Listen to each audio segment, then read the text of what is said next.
Non mais lii léegi désormais nekkatul Conference League mais désormais c'est Ismaïla Sarr League. Selon les notes de SofaScore actuellement Ismaïla Sarr moo ëppale note ci Conference League bi maanaam selon SofaScore Ismaïla Sarr moo nekk meilleur joueur de la Conference League pour le moment. bu ñëwee ci meilleur buteur Ismaïla Sarr est le meilleur buteur avec 8 buts en égalité avec Marius Mohaldi et aussi avec Mikayil Isaac ñoom ñett ñëpp ku ci nekk 8 buts la am. En plus tey ci match ba moon entre Crystal Palace ak Shakhtar Donetsk nekkoon demi-finale aller UEFA Conference League. Shakhtar Donetsk moo doon dalal Crystal Palace Ismaïla Sarr inscrit na ci le but le plus rapide de l'histoire de la Conference League 21 secondes la Ismaïla Sarr dugalee but bi. match bi nag 3 buts à 1 la jeexee pour Crystal Palace beneen demi-finale c'était Rayo Vallecano contre Strasbourg bu ñu nee Rayo Vallecano rek xel day dem ci Pathé Ciss. Rayo Vallecano de Pathé Ciss moo doon dalal Strasbourg d'ailleurs sax moo ko dóor 1 but à 0 Pathé Ciss aussi il a fait un bon match. donc tey Ismaïla Sarr Pathé Ciss ku si nekk gagné nga sa demi-finale aller si UEFA Conference League mais c'est pas encore fini des na ay match retour di leen wax félicitations à mais li nga xamante ni moo nekk l'exploit du jour le record du jour mooy Ismaïla Sarr mi dugal le but le plus rapide de l'histoire de l'UEFA Conference League félicitations à lui. Le meilleur joueur africain de la saison en Premier League c'est Ismaïla Sarr. Non mais quel joueur! Quel joueur Ismaïla Sarr ngir yàlla gëmal sa bopp ngir yàlla Iso boo gëmee sa bopp ñoom Olise ñu ñuy tudd ñoom Eberis Eze ñu ñuy tudd ñoom Rafinha boo yi kenn boo gëmee sa bopp mënuñu la. Ismaïla Sarr boo gëmee sa bopp du Rafinha du benn boy du Vinicius du keneen ak keneen koo xamante ni yow amul loo am na loo amul. Tu as de la vitesse, tu as de la finition Ismaïla Sarr tu as des bagages techniques tu as tout mais Ismaïla Sarr lu muy def Crystal Palace actuellement. Encore il a permis à son équipe de se qualifier lors des phases aller de la demi-finale Conference League te actuellement mën naa ne am nañ 1000 chances pour qualifier parce que 3-1 lañ dóor Shakhtar biir dëkkam et il a fait son match en 21 secondes il a marqué un but. histoire boo xamante ne loolu mësul am ci Conference League premier jour boo xamante ne en 21 secondes il a marqué un but le but le plus rapide de l'histoire de la Conference League. Il est en train de nous faire une saison extraordinaire les gars. Il a dépassé les 20 buts toutes compétitions confondues. Actuellement il est à 8 buts à 11 matchs ci li nga xamante ni mooy Conference League. C'est le meilleur buteur je pense en Conference League actuellement. Non mais quel exploit! Encore une fois il a fait des exploits yoo xamante ni bi histoire Conference League amee ba léegi gisuñu benn joueur africain benn joueur d'une manière générale boo xamante ni def na ko 21 secondes mu dugal ci but. Non mais très franchement su ma gisee Eberis Eze dem Arsenal ma gis Michael Olise dem Bayern Munich te actuellement ñu leen di tudd ci ay Ballon d'Or di leen tudd demi-finale Ligue des Champions tandis que ñoom ak Ismaïla Sarr ñoo fa nekkoon. Ismaïla Sarr il a toutes les qualités yoo xamante ni excentré yi mën am nañ ko il a de la vitesse il a tout. jëlu sax may cité mais actuellement Ismaïla Sarr pour dire vrai dafa war a quitter Crystal Palace. Non mais Crystal Palace il ne mérite pas Ismaïla Sarr le mec il est tellement fort il a beaucoup de qualité mais li ma metti mooy Crystal Palace la nar a passé carrière am en fait te club yu mag yi ñu ngi fi au moins war na mën a jouer Ligue des Champions comme les Lamine Camara et trucs. En tout cas dites-moi ce que vous pensez dans les commentaires mais ce gars il m'a impressionné. Faites du place au boss de la Conference League. Ismaïla Sarr gars c'est le boss de la Conference League.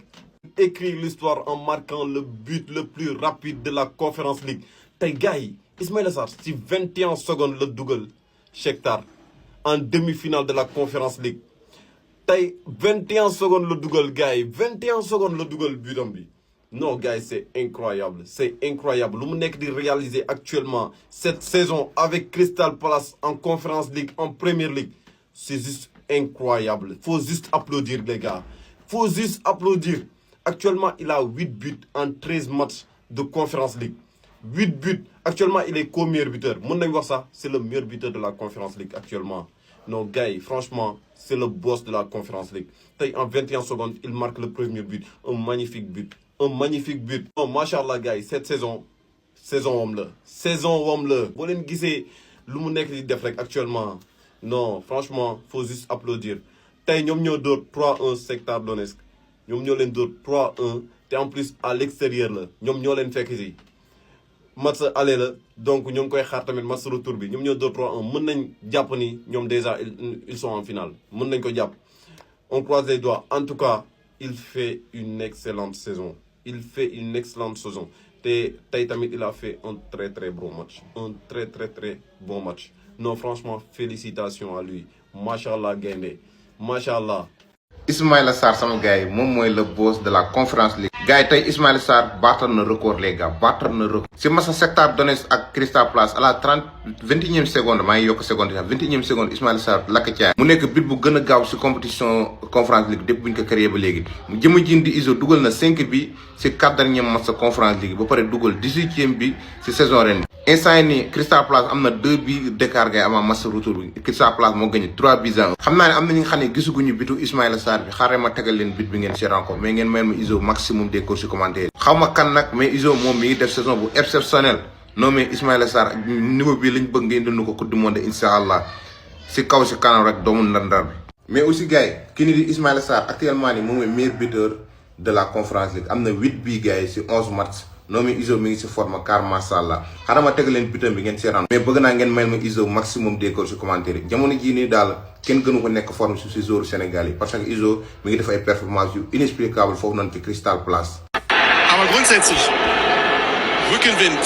Oliver Glasner hat mir gesagt, seine Südlondoner sind ready. Spielen von links nach rechts in den mehrheitlich weißen Trikots in Orange. Shakhtar Donetsk, da ist der Pass auf Sarr und da ist das 1:0. 22 Sekunden gespielt. Ismaïla Sarr entre dans l'histoire. Il vient de marquer le but le plus rapide de l'histoire de la Conference League. 21 secondes de jeu lañ joué gars yi 21 secondes de jeu. Ismaïla Sarr toj kër gi non gars yi daanaan dëgg gars yi nañ taxaw tuuti si dossier Ismaïla Sarr bi ñu xamoon il y a 2 ans ak bii nii bu ñu waxantee dëgg bokkul waaye gars yi Ismaïla Sarr léegi jamono ji expérience bi daa ñëw li ko gars yi nag gën a daan reproché mooy manque d'efficacité moom la am léegi Ismaïla Sarr léegi day dugal but chaque match Crystal Palace day décisif bu dugalul day passe te pare day def ay match yu rëy dafa dem ba bokk doon leader Crystal Palace lu leer raa wax ñi seetaan Crystal Palace xam nañ li ma wax Ismaïla Sarr ba pare léegi dafa am maturité il peut jouer en neuf day jouer faux neuf day jouer fépp gars yi évolution bi yéen jaaxul leen gars yi Ismaïla Sarr wax dëgg neex yàlla man pour man mérité na dem ay Liverpool ay équipe yooyu bu ñu waxantee dëgg saa yi niveau bi muy daw nii gis naa ko si équipe yi mag yi yéen nag foo leen ko gis wax leen ma ko si commentaire yi jaajëf.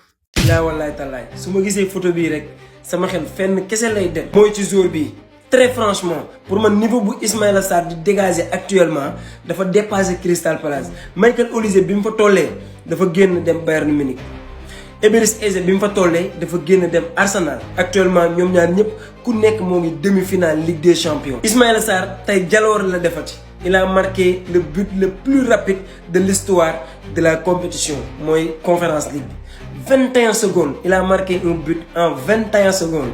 Non mais quel exploit les gars, quel exploit. Le gars cette saison, il est tout simplement en feu. Actuellement, il est à 8 buts en 11 matchs. C'est le meilleur buteur de la saison en Conference League. Non mais c'est incroyable. Crystal Palace tey doon joué ak Shakhtar Donetsk demi-finale Conference League. Mu dóor ko 3 buts à 1. Mais premier but bi Ismaïla Sarr moo ko dugal en 21 secondes. Et actuellement très franchement man c'est pas la victoire qui m'intéresse victoire bi mën na ma bañ a intéressé mais Ismaïla Sarr performance yi mu nekk di def actuellement man moo ma choqué. mi ngi def ay performances yu incroyable en Premier League comme en Conference League maanaam pour le moment bokk na si ñi nga xam ne ñoo téye actuellement Crystal Palace man nag leen laa xalaat en fait xaw ma nag ba xam avis sénégalais yëpp la mais Ismaïla Sarr pour man niveau pour le moment dafa dépassé Crystal Palace parce que statistique yu mu nekk di def non mais très franchement bi fi ñaari ñi tollee dañoo dem xooli beneen club boo xam ne moo sut Crystal Palace et jàpp naa ni normalement bu saison bi jeexee club yu mag yi war nañ mën a xool Ismaïla Sarr yéen nag ban club ngeen jàpp ne war na fa mën a dem pour jouer au moins Ligue des Champions. nañ ko jox ballon d'or africain bi benn yoon mu jeex nañ ko jox Ismaïla Sarr te Ismaïla Sarr bu continuer nii kan moo ko nar a téye pour mu jël ballon d'or africain man moom laa xamul indi leen ma kenn rek africain boo xamante ni maanaam mën na koo téye nii du jël ballon d'or africain bi gisuma ko déjà CAN c'est calé jël na ko tegee na ko de côté te saison bu mu nekk di def fële ca Crystal Palace incroyable déjà tey Conference League je crois même que dafa battre record bi nga xamante ni moom moo gën a gaaw Conference League après 18 secondes de jeu su ma juumee ngeen wax ma ko xaw ma ndax c'est le but le plus rapide parce que renseigné wu ma pour xam moom la ou pas mais man je le pense moo tëji match bi du coup actuellement ça lui fait 13 matchs en Conference League 8 buts bokk na si meilleur buteur je pense c'est à égalité. Non actuellement amul kenn ku ko nar a téye. Le meilleur joueur de Crystal Palace boo tegee de côté Adam Watson. genre récompense yooyu noonu à chaque fois attaquant yi ñoom ñooy primé parce que ñooy dugal ñooy def les buts ñooy tax ba équipe bi di gagner moo tax ñoom ñooy primé. man moom pour man moom mooy le meilleur joueur de Crystal Palace cette saison te nekkul que parce que je suis sénégalais que sama doom baay la moo tax ma koy wax maa ngi leen koy wax presque chaque jour. je regarde tous les matchs moom du ma bàyyi benn match. ma deful dara match su amee dama koy seetaan match bu mag match bu ndaw lépp laay seetaan. du coup SB ni Ismaïla Sarr coupe du monde c'est tout droit titulaire indiscutable si tout va bien moom sans gàllankoor sans dara te ñaanuñ ko yàlla kenn du ko téye.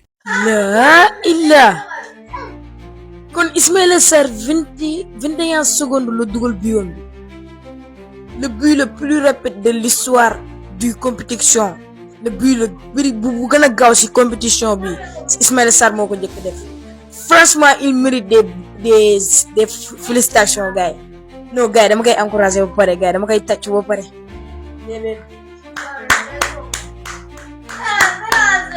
dafa mérité non c'est mérite gars yi non incroyable man sànq laa tudd di ko wax léegi mu ñëw jël ma gis information bi ñu wàccee ko léegi gars yi 21 secondes il a inscrit le but le plus rapide de l'histoire de la compétition incroyable gars yi félicitations à Ismaïla Sarr laa bëgg a dégg ci commentaire yi ma fees jël ngeen abonné ci compte bi kenn du leen wax publicité yi ba léegi disponible na waaw da ngay jël numéro boobu noonu lekk 78 875 94 38 kontaan fu mu yem kontaan naa am leen jàmm.